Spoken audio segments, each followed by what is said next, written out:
કોઈ બી ધંધો છે બરાબર છે, એ એકલો વ્યક્તિ એટલા લેવલે પહોંચી શકતો નથી. ક્યાંક ને ક્યાંક એમના પાર્ટનર્સ છે, એમની બી મહેનત હોય છે.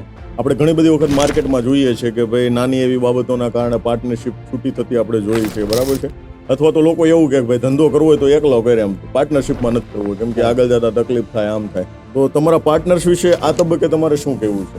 અમારા પાર્ટનરો અમને એવા મળ્યા કે સમજો કે અમે હરેશભાઈ છે, હરેશભાઈ લુણાગરિયા, તો અમે એને ખાલી ઓફર કરી હતી કે ભાઈ તમે સુરતનું અમારી કંપનીનું સારામાં સારું કામ ઈ કરતા હતા. બરાબર. આખી કંપનીની અંદર સારામાં સારા ડિસ્ટ્રીબ્યુટર તરીકે કામ કરતા હોય તો હરેશભાઈ ઓહો.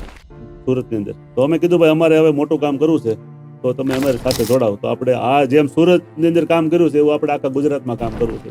તો એને અમને કોઈ પ્રશ્ન પૂછ્યો જ નથી અને ઈ આવી ગયા. ઓહો. શું આપશો, કેટલું શું આપશો, લેશો, કાંઈ નહીં.